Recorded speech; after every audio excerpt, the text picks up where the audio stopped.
All right. Hello, everyone, and welcome back to Live Fridays. So today we have a pretty full menu of information to talk about. We are going to discuss dangerous flowers, yeast gone wild, vinegar mothers, cultured experiences, and we're going to have a little fermented or not questionnaire at the end. So we're very glad that you tuned in here. Do please be aware that these questions will be part of the next quiz. So it's good that you're here live, or if you haven't come in live, that you're also watching this as a recording. So let's bring in the rest of the cast here before we get started. So everybody, if you want to just stop in and say hello, and then we'll go ahead and get started. Hello, okay. Good morning, everybody. All right. And here comes Ruth. There we go. Yay. Okay. All right. So lots of teamwork going on behind the scenes. Emelise is off presenting her research in Colorado. So she's not here today, but we are going to have a great time talking about these topics. So we're going to start off with this, this particular topic. This is about dangerous flowers. And so we had a slide in a previous presentation to talk about this idea. So the idea that making brownies in a mug where perhaps you don't fully cook this, you end up with a very gooey, delicious brownie, might be an issue. And the potentially dangerous ingredient there is, wait for it, flour.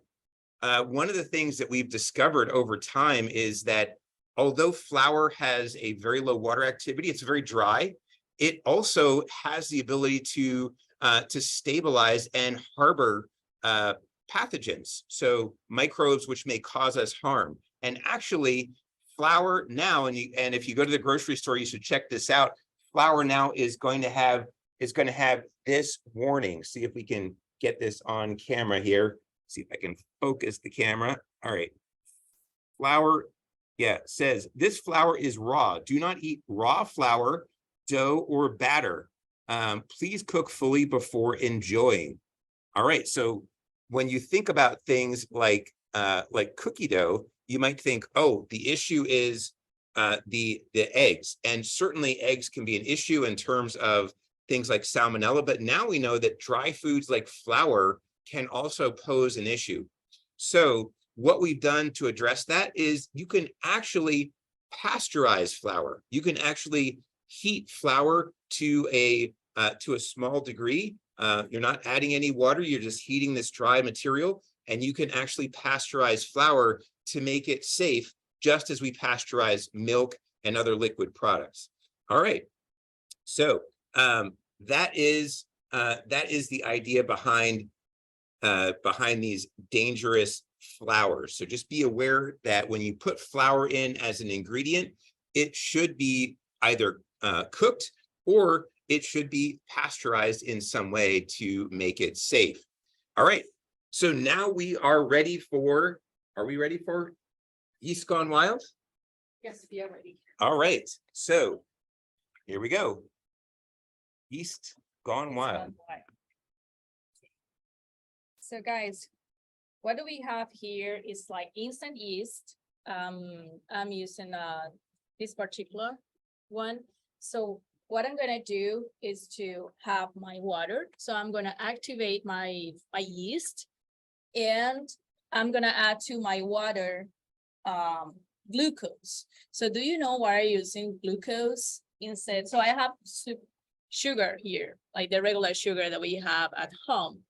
So do you know why are you gonna use glucose instead to use sugar? Anybody in the chat? Okay, maybe I'm gonna tell you quickly. So yeast eats glucose to produce energy.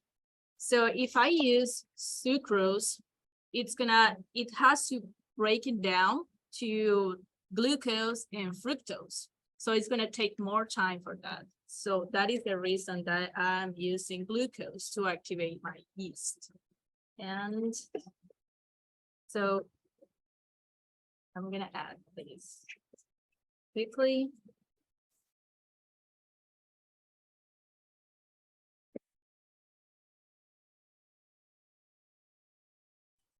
Something really important, temperature.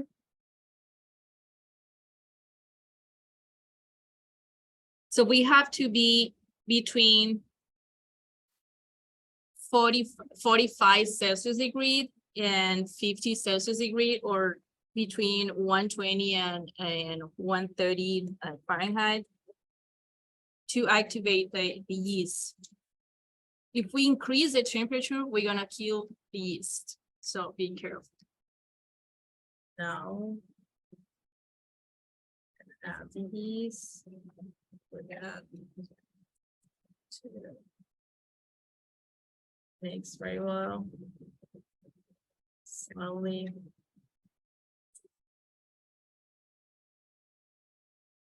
The smell is like we're gonna make some bread for breakfast.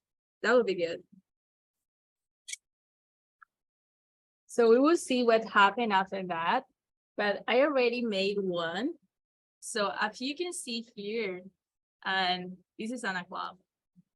So yeast with water and sugar produce CO2. So this is the gas that we are seeing here. And then we are going through this Zoom live. So we're gonna see what happened with that. You want to talk about the monosaccharides versus the disaccharides? Yes, so what Ru was saying, so we have two monosaccharides here. One is glucose and the other is fructose. Sucrose is regular sugar. Regular sugar is like sucrose, disaccharide, and then it's composed with glucose and fructose. And that, and we are making the life easy for yeast to eat only the glucose instead to breaking down in two molecules.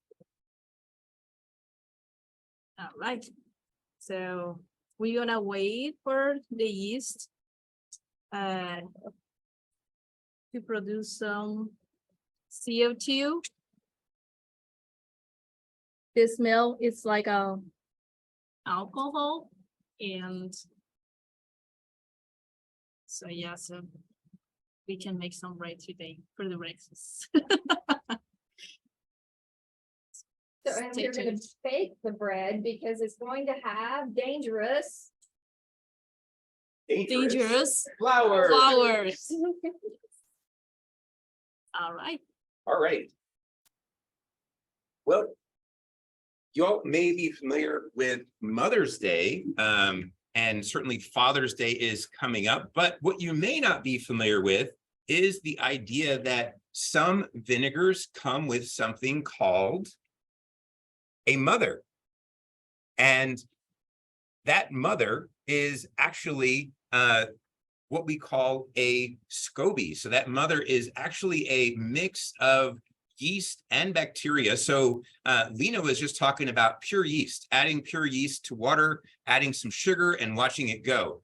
If you want to make vinegar, you actually need to have more than just yeast. You actually need to have some bacteria that will make that will also make some what we call acetic acid. So if you smell vinegar, then that's what you're going to smell, is that material. But this mother, and let me see if I can find this. There is sort of a semi-solid, if you can see it. It's not just liquid in there. It looks like some weird alien has started growing in this jar. That is a mix of yeast and bacteria, and together with teamwork, they can break down sugars into energy, and the bacteria can use that energy to make acetic acid, which is how we make vinegar. So the vinegar that you typically buy does not have this mother, and that's because it's been removed and the vinegar has been clarified. But all vinegars, if you're going to make one, have to have this kind of mother in order to actually produce the finished product to go from, say, an alcoholic fermentation, which is what yeast by itself is really good at doing, to an acetic acid fermentation. So that's one biochemical step away. And so that's how we would get the one versus the other. Okay, so next time we have Mother's Day. You have almost 365 shopping days till Mother's Day. Maybe you could get your mom some vinegar with this, and just tell her all about what that does in yogurt, in vinegar production. All right, so we've talked about Yeast Gone Wild. We've talked about Vinegar Mothers, and now we are going to have a cultured experience. So what's more cultured than yogurt, especially if you're eating it with your pinky up? So yogurt is a cultured product, and what we do with yogurt is we take milk and we pasteurize that milk to make sure that we're getting rid of any of the other microbes that are there that might compete with what we want to grow. And then we add yogurt producing bacteria. These bacteria actually will take the sugars, just like yeast will, take the sugars, digest them, and produce something we call lactic acid. Now, we have other types of bacteria in yogurt that not only produce acid, but they can also produce things that directly benefit our health. So probiotic bacteria in yogurt will not necessarily turn milk into yogurt, but they will take that yogurt material and they will start adding things to it that are directly beneficial to our health. So this is how we go from just yogurt, because not every yogurt is actually probiotic, to yogurt that is probiotic. We add extra bacteria that produce these specifically beneficial chemical compounds. All right, so we can culture yogurt. Has anyone, just in the chat, has anyone tried to make yogurt before? Have you ever tried to do this before? Just kind of curious. So if you wouldn't mind, just answer yes or no in the chat, and then we'll move on. Has anybody ever tried to do this? Okay, I see from Ruth that Lena has, and I have actually. My wife gave me a really great present. It's actually a yogurt fermenter, and all it is just something that holds a bunch of small jars, essentially about this size. They're glass jars, and you just take milk and heat it up. That's the pasteurization part, and then let it cool. Add your yogurt making bacteria and put them in this little incubator overnight. It just keeps things warm, not hot, just warm. And in the morning, Viola, you have yogurt. So it's kind of a cool thing that happens. We're actually moving foods into that danger zone, but for a good reason, to let those yogurt making bacteria take over and do their thing. All right.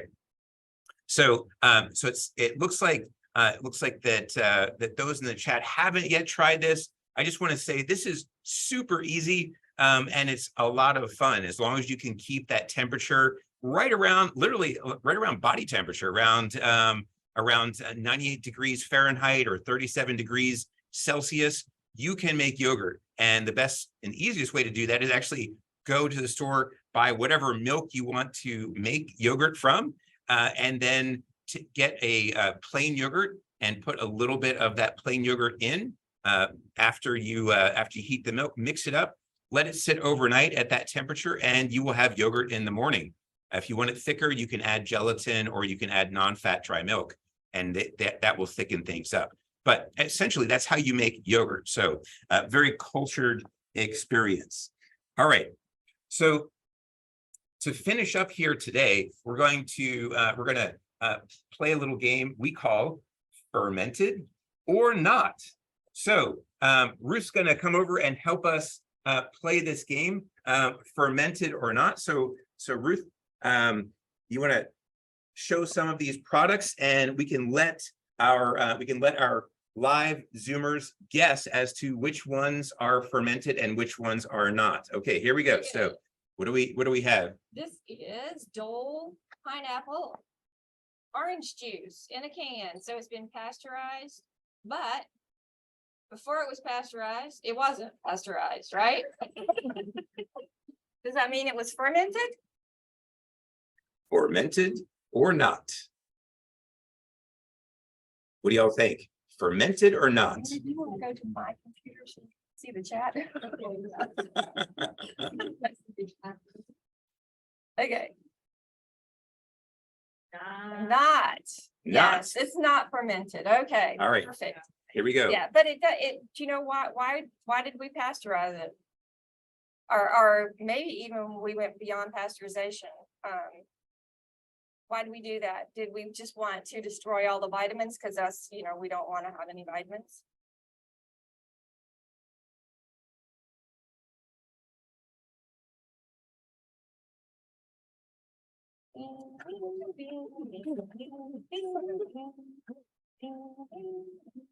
Okay, all right. Yeah, we should say they're fermented or not. Fermented. Yeah, so we did do a heat treatment here in this kind of juice because it's not refrigerated, right? And we don't want it to ferment. Okay, so if we wanted it to ferment, we wouldn't have heat treated it to kill all of the potentially pathogenic, or at least most of the pathogens. All right, so next. Here we go. We have Randomly handing Ruth food. So now you can guess, is this fermented or not? Raisins. raisins. I love a good raisin. Not everybody likes a good raisin. Oatmeal raisin cookies are like the best. They rock. But are raisins fermented? All right. We have 3 votes for not. Okay. Not. All right. Okay, they're not fermented. They are dried and they go through a process when they're dried where an enzyme is activated.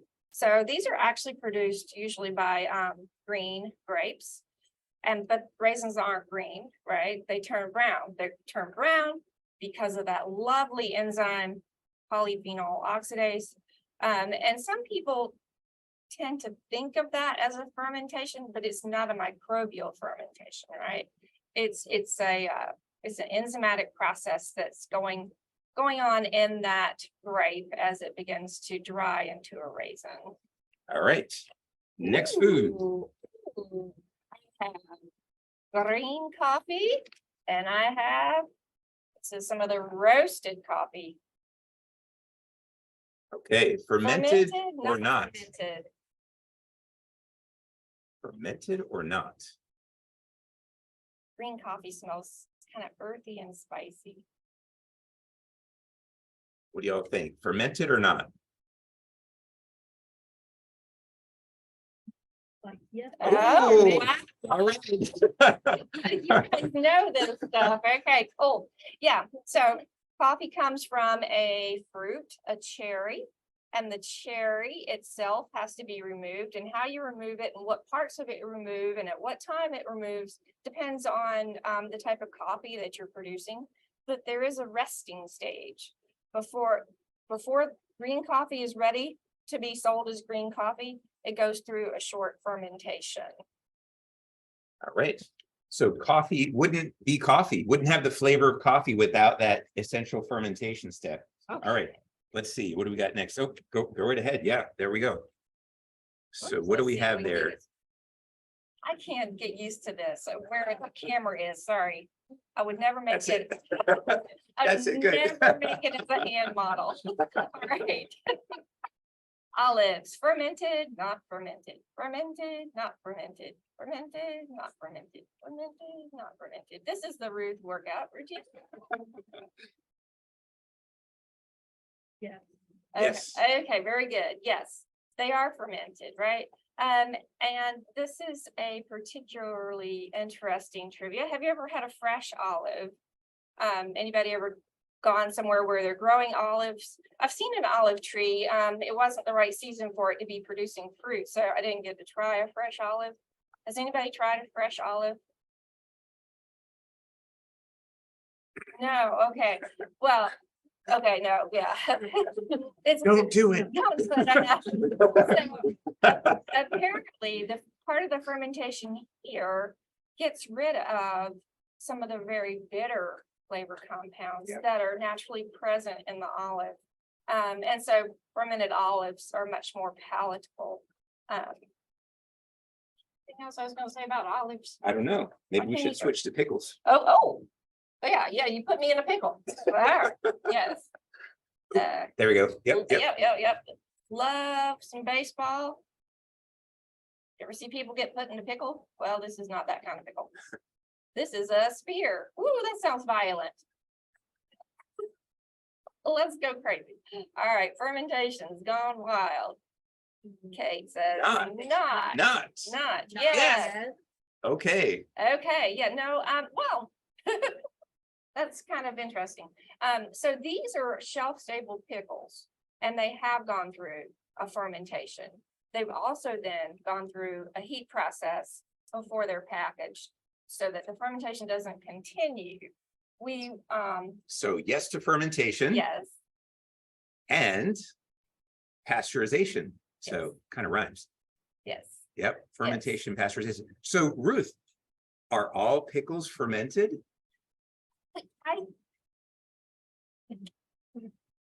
He keeps putting me in it. Yeah.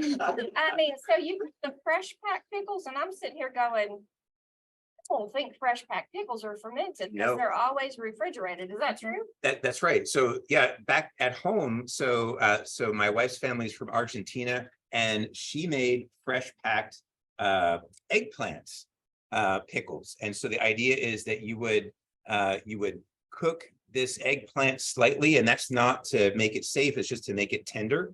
Slice it, and then you put it in a jar with some spices, and then you pour a bunch of vinegar in. And so that vinegar, and of course, we talked about vinegar previously as being a fermented product. So that vinegar basically does the job of keeping those pickled vegetables safe. So at home, we do a lot of what we call fresh pickling, which means that we are just simply adding vinegar to a bunch of vegetables, but that means that the fermentation has been done before, right? So at some point, that vinegar was produced by fermentation, and we just simply bought the finished vinegar and poured it into those jars with the vegetables, and that gave us pickles, right? So essentially, we just skipped a step. Before we leave this, I'll say these pickles, right, the ones that are fermented, these pickles have to sit in a tank for 30 days. So this is a long process to actually do fermentation of pickles. And so that's why a lot of pickles are done with this fresh process, where we just put cucumbers into a jar, sterilized jar, of course, put cucumbers into a jar, add vinegar, right? And then we're done, right? And then we just wait until that pickling process finishes, but there's no fermentation involved in that. So pickles, kind of a trick question, can be fermented or not. Kosher pickles typically are fermented if you like those, and those are my favorites. So there we go. All right, so let's see, maybe one or two more things. Oh, this is a good one. This is a really good one. Okay, so I love this beef stick, right? Dry summer sausage. I love pepperoni. Salami. I don't really like salami as much, but now we have a meats extension professor here that does some really, really delicious charcuterie. Many different types of this type of product. So a dry summer sausage. Is it fermented or not fermented? Fermented or not fermented? fermented. What do y'all think? Summer sausage, fermented or not fermented? Without the help of the Google, what do y'all think? Fermented or not? This was hard. I learned this when I was a freshman here at NC State University when we made this actually. So Any guesses? Fermented or not? Summer sausage. yes, Yes. and maybe. Yes, maybe, yes. Yes. We'll take the yes. Yes. So actually, I don't know whether you can read this, but you can definitely go to the store and read the ingredients, even if you don't want to eat it, right? Oh, there we go. Let's We see. have it. Oh, It's got lactic acid starter culture. that's it. Lactic acid starter culture. So what that means is a starter culture is just a concentration of a particular bacteria or group of bacteria that you add to begin a fermentation. Ruth, what's on the label that fed that lactic acid starter culture, do you think? I'm thinking, oh, yes. So the lovely word dextrose, which actually, that's what it says when we look at our lab grade glucose. It says dextrose. Dextrose is just another name for glucose. I don't know why we have so many names for the same things. It's sort of like in Raleigh, if you go down Timber Drive, it turns into Person, which turns into Wake Forest. I'm like, what? Why? It's one street. But anyway, dextrose is the same as glucose. When we hook it up with an enzymatic action with our lovely neighbor fructose, we get sucrose, which is a disaccharide, right? You break that apart with your mammalian native enzymes in your system.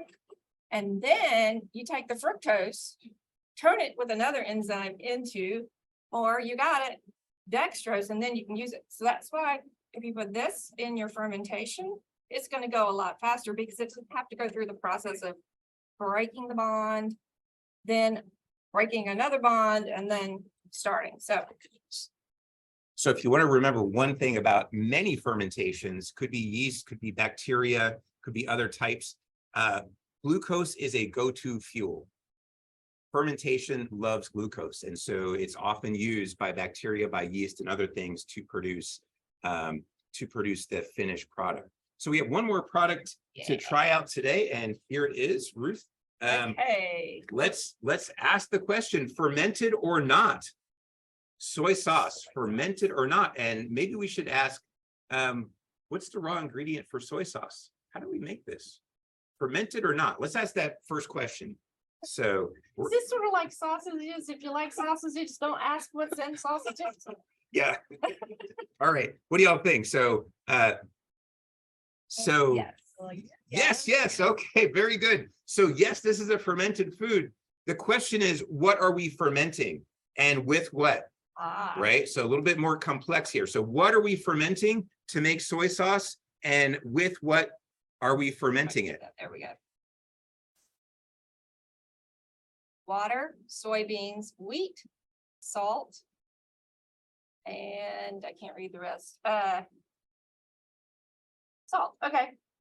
Yeah, water, soybeans, wheat, and salt.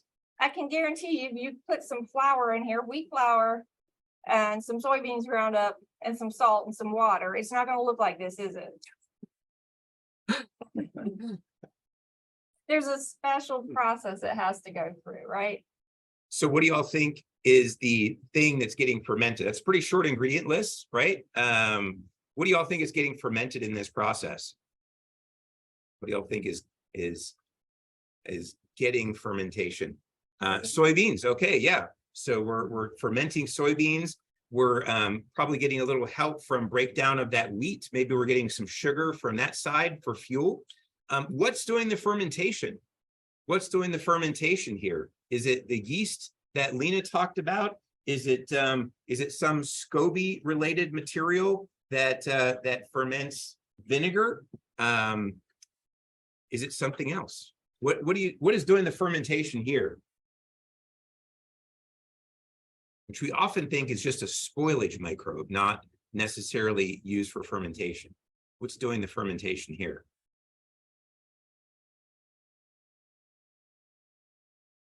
All right. Well, in most cases, if you see something in your refrigerator and some weird kind of hairy green thing is growing on it, you just want to toss it. But in the case of soy sauce, mold is one of the the principal thing that actually converts those soybeans and that wheat into the finished soy sauce product. And we use a lot of salt. And the reason that soy sauce is so salty is to actually help select for those types of microbes that will allow this process to happen, and against those that will not allow it to happen and just spoil that mix, right? So if we didn't add any salt, we just get a bunch of spoiled soybeans and wheat. But with all that salt, we actually end up with this mix, and we kind of have to strain it because there's a lot of stuff in there, and the juice, if you will, that comes off of that is soy sauce. So that's how we get soy sauce And we'll mention if you're a kombucha fan, that kombucha is also produced with SCOBY. So there's also this production of See it down here. yeah, that you can see there's a little SCOBY in there. So if you're a fan of kombucha, it's because it's using that symbiotic relationship between yeast and bacteria to make that product what it is. And if you try it and try a little sample of vinegar, acetic acid along with it, you'll note that it's going to essentially have that acetic acid in it. It has a vinegary kind of a characteristic. All right, so today we've talked about dangerous flowers. We've talked about Yeast Gone Wild, Vinegar Mothers, cultured experiences, fermented or not. Does anyone here live have any questions that you'd like to address? Any questions that you all like to address before we finish up here? Any questions?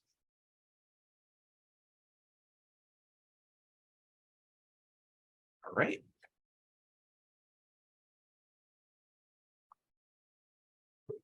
Oh, no questions? All right. Anyone else? Anybody have a favorite fermentation? Favorite fermentation? My favorite is one we haven't mentioned yet. Oh, yeah, I think I know. Is it like, am I thinking like heads of something? No, I'm thinking that it comes in a bar form. Yeah. Yeah, like, Oh, yeah, sorry. Yeah, a little bit slow here. yeah, chocolate's fermented as well. So just like coffee, chocolate is a fermented food product also. Kimchi from, that's what I was thinking is gonna go for. Oh, Kimchi. yeah, kimchi's on the top 5. Yeah. But chocolate is definitely number 1. All right, any other questions? Any questions from anyone? We're getting a little bit of gas production. We probably should have started this a little. Starting to fill up the glove. But I can see that it's not as flat as it used to be. This is the yeast with the sugar and the warm water. And this one, we've got some foaming going on. You can see there's some foam as the yeast is producing. What's in the foam? Reckon it's protein, I would imagine, of some sort, and CO2. And CO2. yeah. All right. Well, thank you all for joining us today for this live Zoom. We'd like to thank Lena and Yukuna and Sophia as well. So thank you all for being here and looking forward to the next live Zoom. Take care and have a great weekend, everyone. We'll see you next time. Thank you.